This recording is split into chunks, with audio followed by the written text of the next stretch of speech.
Hey, happy Thursday. I don't have coffee with me right now because I'm kind of in a special place and I didn't want to carry coffee around up here. I'll give you a tour of this place in a little bit, but I wanted to set it up with what's happening in worship. Uh, this past Sunday, we started a new series for the year called Reset, which is just kind of realigning and reformatting our lives in order to live the type of life that God made us to live. So we talked about the benefits and some of the things that we have to overcome in order to live a reset life. This upcoming Sunday, we're going to talk about how we were made and kind of moving into discovering things that we have and things that we can do to kind of help live this life that we are designed for. So that's happening this Sunday. What I wanted to do is give you a tour of a place that many of you um, have not seen before. Now, there's some of you who will find this familiar, know exactly where I am, and some of you are going like, I've never seen this before. So that's why you're getting a behind the scenes look. This is our tech booth. I will give you kind of like a brief description about each one of the things. I don't know everything about up here, so some of this is going to be made up, and I'll just have to be corrected by our tech people later. I believe this is the rack that holds all our wireless microphone receivers.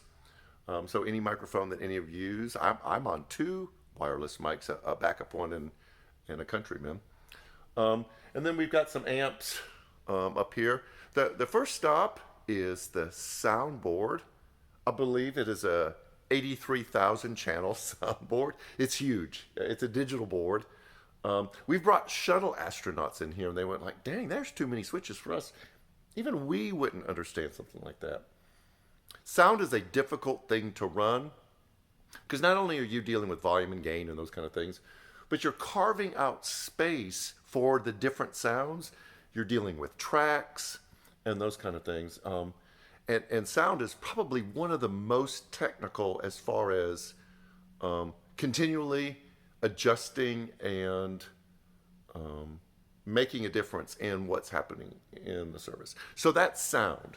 We'll back up to here. This is where our two cameras are that help stream the service. YouTube said that in order to have a live stream service, you have to have two cameras from two angles. And so we have these two cameras. They're hooked together with a media switcher monitor. So the person who runs the camera, it's usually only one person, has got to work back and forth between the two cameras in times of transition. If you've watched it on live stream, you've seen that we would have a person on the piano or a person singing, and you'll see them transition between the different people or between something that's happening on the platform and I come on stage. And so what the camera person has to do is make sure that the live stream camera is on what's happening during the service, and then the second camera is preset, ready to transition to that camera when something changes.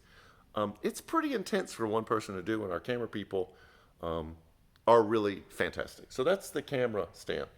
Now back here is our media booth. This is so important that we put them separate from everyone else. This is where all the graphics, the lyrics for the songs, points for the sermon, scripture is generated back here. It all has to be preloaded the week before. This is really hard work because it's one of the most active during the services as you're toggling through lyrics for songs. I give them a script for my message. I don't always follow it like I should. So they really have to stay on the ball to know when I'm switching so they can throw up the correct graphic. They are fantastic. Anyone who does our media does a really good job. And then last on our tour is the light board. Now we have in-house lights that cover the cans in the ceiling, and then we have the stage lights right there that cover the LEDs, the PARs that light the stage. They give it the colors and the accents that you see when you're watching the service, either in person or online. What makes that booth really different and difficult is that board is not intuitive at all. I don't know how to run lights at all, but I've watched them run lights. And it's not just pick the color, slide the intensity. There's a lot more to it. In fact, we have a person that started training on lights a few weeks ago. They'd come talk to me and had no background, no history, no experience working with lights, but they wanted to contribute. They wanted to be a part of helping the tech team put on the service on Sunday morning. So they've been up here for several weeks, and they'll probably be about another month, month and a half before they're ready to fly solo doing lights because it's that technical. And everyone has a great view of the platform in operating all of the elements in the tech booth. The reason why I brought you up here is most of the people up here did not start out with the ability to do that specific talent. The camera person, the sound person, lights, the media person were people who felt this thing inside of them that they wanted to contribute to what happened here on Sunday morning. They wanted to add to the good. And that's what we're going to be talking about this Sunday. It's not just using the skills and the abilities and talents that you have in a way that adds to the good, but it's finding that thing inside of you that wants to contribute, that wants to go over and above in how you use your ability for good.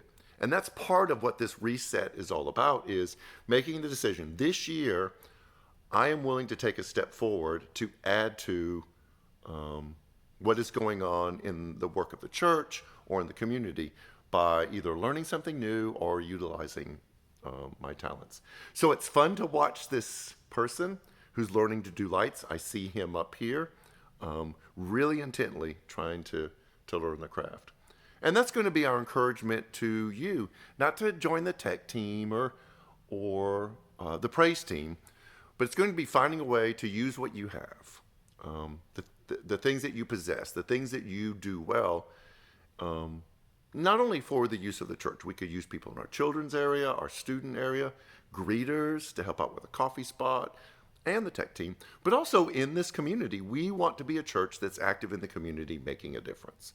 And so that's what this Sunday is going to be about. We have a whole lot of stuff going on. We had the gathering last night. I hope that was helpful. We have the prayer first emphasis coming up, and you'll hear more about that on Sunday. That'll be coming up this upcoming Tuesday. So that is it. So from the tech booth of New Community Church, we want to wish you a great week, a great weekend, and we will see you on Sunday. Take care.